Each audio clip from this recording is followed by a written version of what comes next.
നമ്മളിന്ന് ചെയ്യാൻ പോകുന്ന റെസിൻ ആർട്ടാണ്. അതിന് റെസിൻ 2:1 റേഷ്യോയിലാണ് നമ്മൾ റെസിൻ കലക്കി വെച്ചിരിക്കുന്നത്. ഇതിനകത്തേക്ക് നമ്മൾ ഗോൾഡൻ കളർ ആഡ് ചെയ്യുന്നുണ്ട്.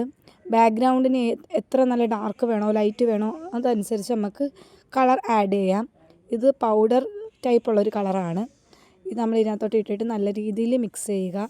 നമ്മൾ മുട്ടയൊക്കെ പതപ്പിക്കുന്ന കണക്ക് നല്ല രീതിയിൽ നല്ല ബീറ്റ് ചെയ്ത് അങ്ങ് പതപ്പിക്കുക. ഞാൻ മാക്സിമം ബേസ് ചെയ്യുന്നത് രാത്രിയാണ്.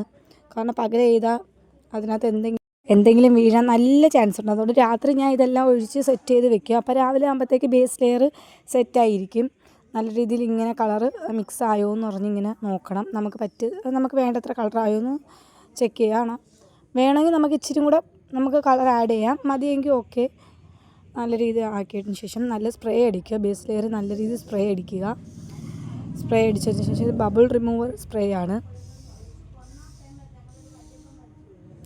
അത് റെസിൻ ഒഴിക്കുന്നതിൻ്റെ വീഡിയോ എടുക്കാൻ നേരത്ത് ഫോൺ ഓണാന്ന് പറഞ്ഞിരുന്നു, വീഡിയോ ഓണാന്ന് പറഞ്ഞുകൊണ്ടിരുന്നു. പക്ഷേ ഓഫായിരുന്നു.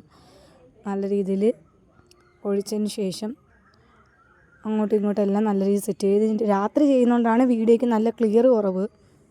നല്ല രീതിയിൽ നമ്മൾ സെറ്റ് ചെയ്ത് ഇങ്ങനെ കറക്കി ഒരു ഷേപ്പിലോട്ട് കൊണ്ടുവരിക. കുറച്ച് വെട്ടത്തോട്ട് വെച്ചാണ് ഞാൻ അടുത്ത വീഡിയോ ഞാൻ എടുക്കുന്നത്. നല്ല രീതിയിൽ കറക്കി എല്ലാ സൈഡും ഒരേ കണക്ക് സെറ്റ് ചെയ്യുക. നല്ല രീതിയിൽ സെറ്റ് ചെയ്തതിന് ശേഷം ഇതിനകത്ത് ബബിൾ റിമൂവ് ചെയ്യാൻ സ്പ്രേ ചെയ്യുക. അടുത്ത പാർട്ട് 2 ഉടനെ തന്നെ കാണും.